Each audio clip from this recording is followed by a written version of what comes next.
Welcome back to the Insurance Leadership Podcast. Today and over the next few months, we're going to be bringing you some of the best speakers in the insurance industry.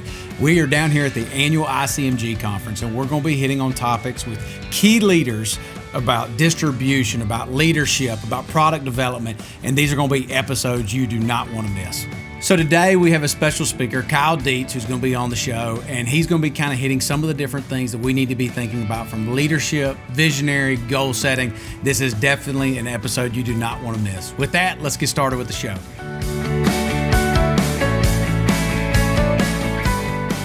Well, Kyle, welcome to the show, buddy. Thank you for having me. Appreciate it. Man, we're down here at ICMG in Miami, Florida, enjoying hopefully the good weather this afternoon. Let's hope. And you're over the golf tournament, which we have here shortly as well. So that's exciting. Why don't you get started today? Give us a little background. What brought you into the industry? Maybe even a little bit about your family life, where you're from, all that good stuff for our audience. Yeah, absolutely. So again, Kyle Dietz, serve right now as the Senior Vice President of Sales for healthcare.com. Cut my teeth into the business a little over 15 years ago. Started with a large health insurance carrier. Some folks may know them. They have 3 initials in their name, but spent about 8 years on broker distribution within that organization, and that's where I learned what a deductible was, what coinsurance means, and then really after that did a 180 and left UHC and joined a small startup that was focused on the CRM business, and then spent some time there. I understood product, having worked for a large carrier, and I wanted to understand the technology side of it. And so I went the opposite direction. That company ended up getting acquired by another large insurance carrier, and then once that happened, I exited after that acquisition and joined up with industry veteran Jeff Smedsrud and joined him at Pivot Health and have been there ever since. And then Pivot was acquired by healthcare.com in 2018, and it's been a fun ride since then. So that's kind of the business story. Personal wise, I reside in Carmel, Indiana, which is a suburb of Indianapolis. I've got a beautiful wife, Samantha, and I've got 3 wonderful kids. Porter is 8, Rowan is 6, and Landry is 3. And we just did our first 5-person vacation last week at Disney.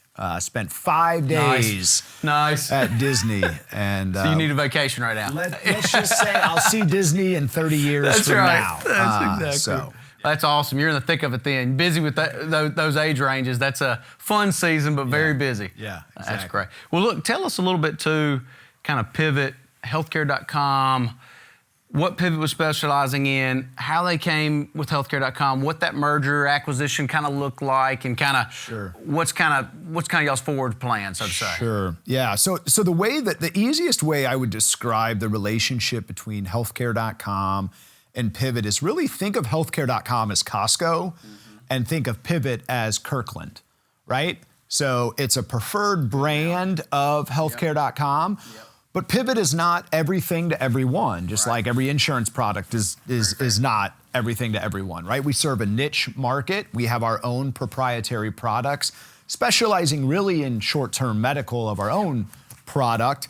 And then really, healthcare.com is a true marketplace, right? Our goal is to try to bring consumers into the site and then match them with a partner that can serve that consumer's needs the best. Sometimes that's going to be Pivot. Sometimes that's going to be a carrier directly. Sometimes that's going to be an agency that is agnostic to products but has a plethora of options to offer. So the goal really is, consumers coming into healthcare.com, understanding their needs, and then matching them with a partner that can actually serve those needs. And how many customers do y'all have now? Did I see over 5 million customers under healthcare.com? Is that correct? Yeah. So, we average on a yearly basis. We have well over 1 million, millions of people that are filling out our lead form and matching them with outside consumers. And do you work with outside brokers as well? Is this all direct distribution? What does that model look like? Yeah, we do. And so, great question, because Pivot is really the insurance arm of our company. And so, healthcare.com tries to stay a bit agnostic, right? If the right consumer match goes to Pivot, great. Yeah. If it's not, then let's find a partner that can serve the needs of that consumer. So we work with insurance carriers, we work with insurance agencies.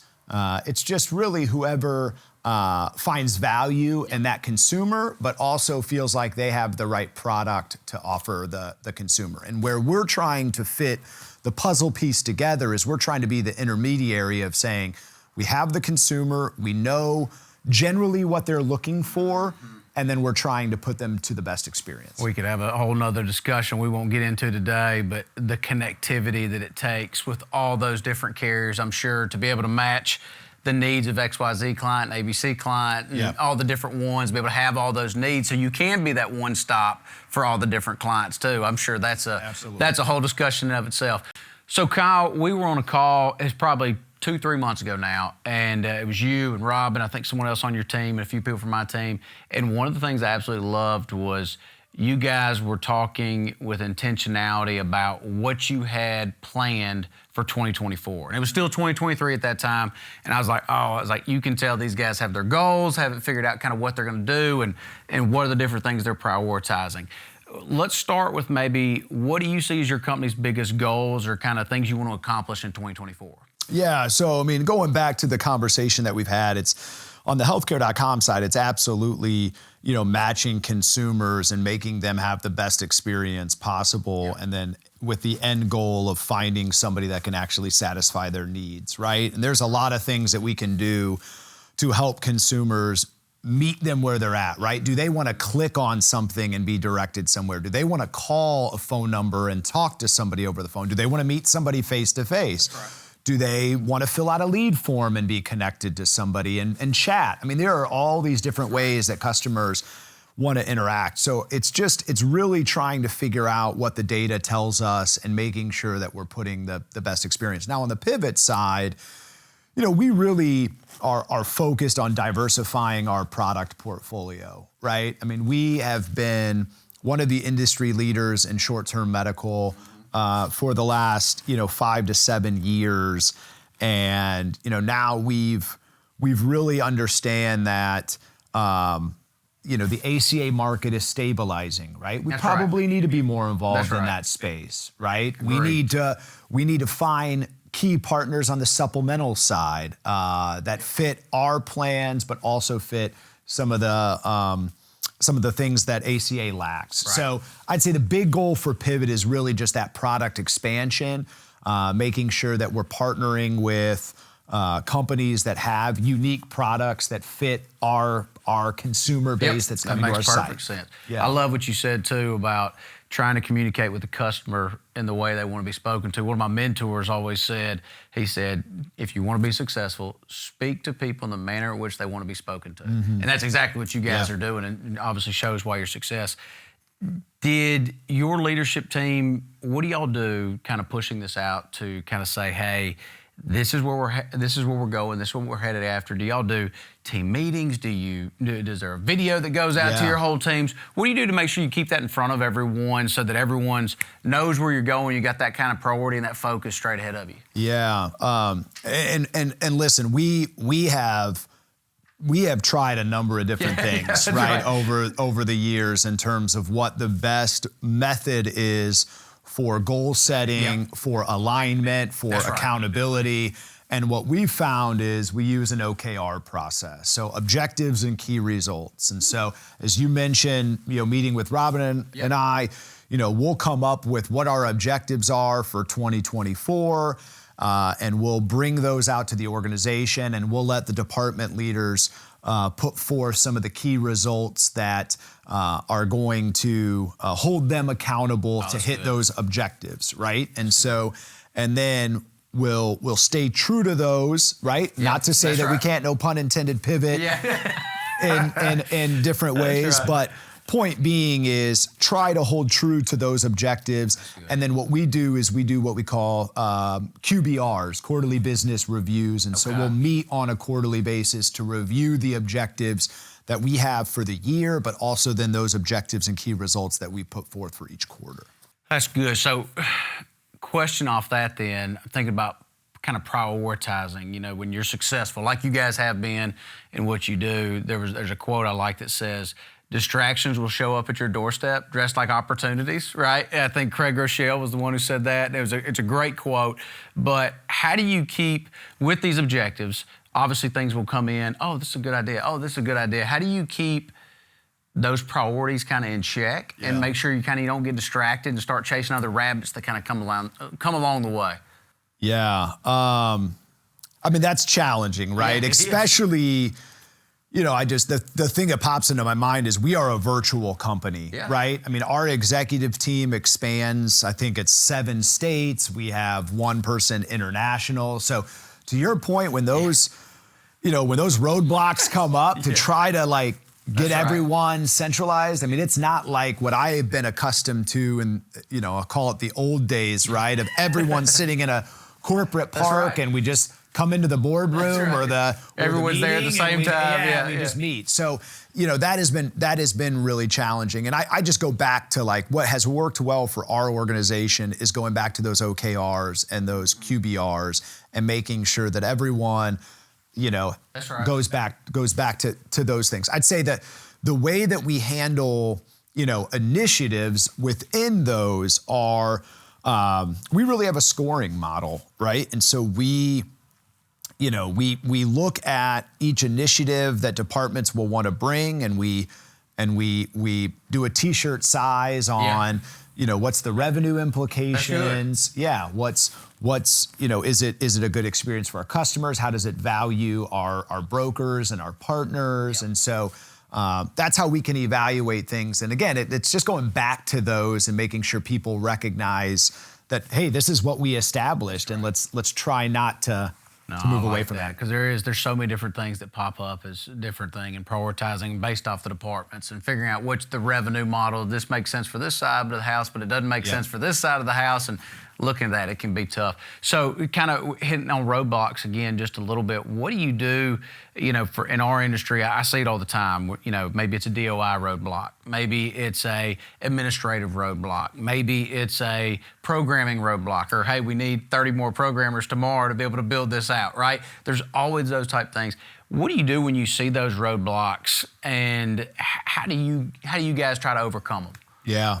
So, I think in this business, right, you have to be flexible. This as well as anybody, right? The amount of, because again, you're dealing with government regulations at times that pop up that don't always give you ample amount of time to make, changes. Or information, right? Or it's the information that's given is somewhat ambiguous. So you don't, you may read it, your compliance team may read it differently than ours. That's right. So I think for us,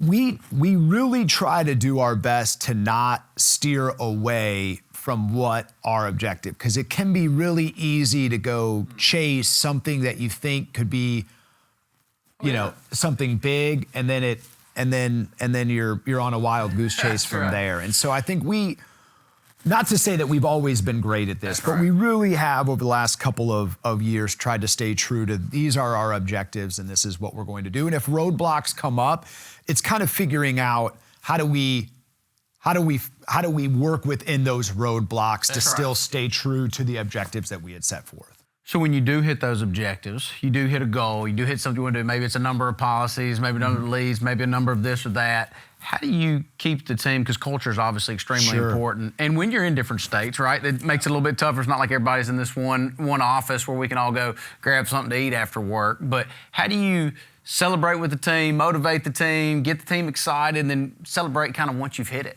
Again, going back to the virtual environment, that's challenging, right? It's challenging to get people, and it's expensive, right? Because you're trying to bring everyone together, and there's some cost affiliated with that. So one thing that we've utilized over the last couple of years is, and as simple as it sounds, is surveys, right? And we meet our departments where they're at, so the surveys may not be exactly the same, because we know that different business units within our organization have different concerns and needs. And so we try to tailor those surveys to being where we where we think we'll get the most amount of information. And so that's been really helpful in terms of getting feedback from our employees, in terms of what they like about the organization, what they'd like to see us improve upon, and almost doing like a net promoter score on ourselves, right? I mean, how much would our employees recommend us as a workplace to somebody that's coming,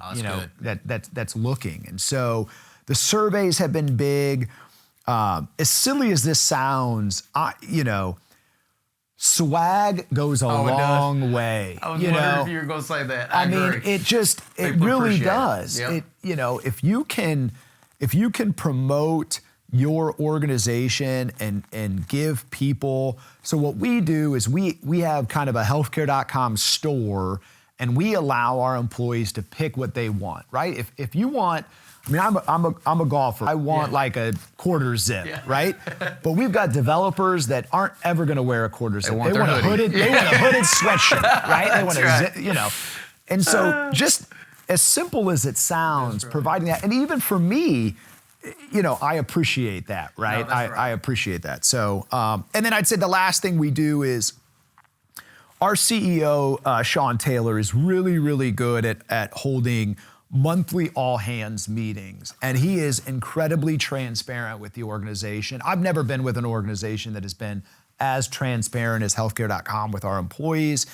And so that's another thing that I think boosts morale is whether it's good or bad, just having employees understand that they feel like they know what's going on. Clear communication from the top. That's huge. Is clutch. Yeah. That is awesome. Yep. We just did our first survey. We did our first survey. I guess we filled it out a month ago, and we got our answers back last week.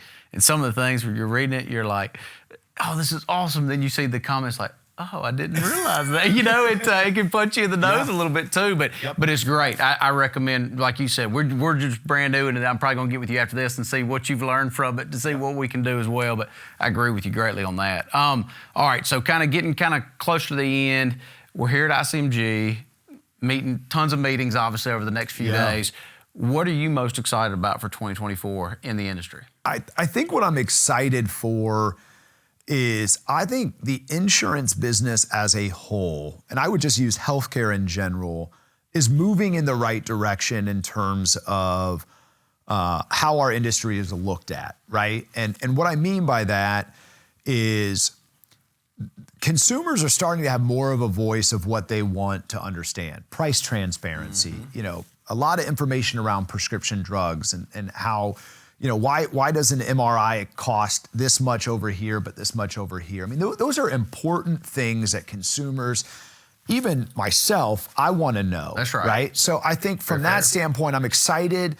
And again, I recognize to some people it's a little bit scary, having some of these regulations, but I think it's a good thing overall. On the insurance side specifically, for our business, we've got some FCC regulations that are coming up on the performance marketing side that I actually think are going to be positive. And so that could be a whole separate podcast of, what these mean to performance marketing organizations. Yeah, I would be very interested to learn about that. The biggest thing is, they want a 1-to-1 ratio. So if somebody fills out a lead form, you can't just send their information to 20 different companies and have those 20 different companies call that person 50 different times, right?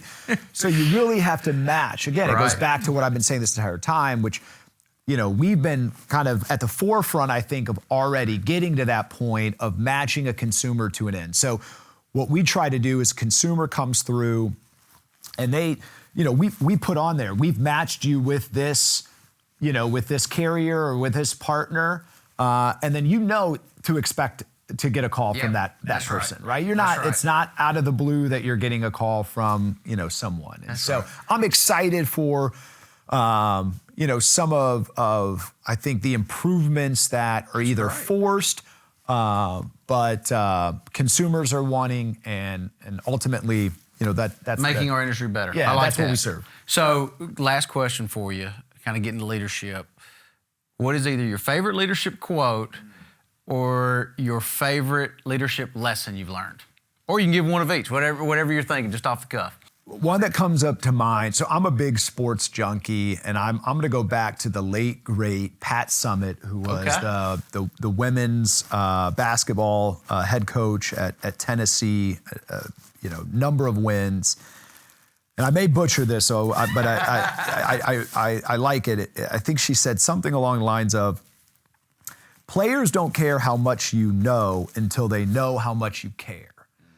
And I appreciate how we started this podcast with asking, not just me as an insurance person, but me as a person. And so I try to do that with hopefully my team would say that is, I value them as human beings. And I think that needs to happen in not just our industry, but just leadership in general. 100%.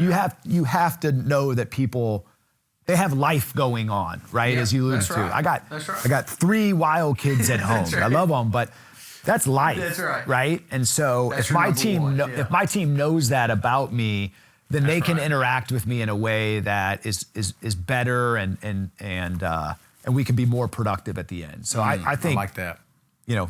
Care for your employees. Great quote. I've heard that quote. I never know who said it. So I appreciate that. No, that's great. Well, Kyle, man, thank you. I know you got 1,000 things going on, and I appreciate you coming today and being on the podcast. And for everyone on the show, thank you for listening today. Remember, it's better to have a good plan today than a great plan months from now. Appreciate you joining in.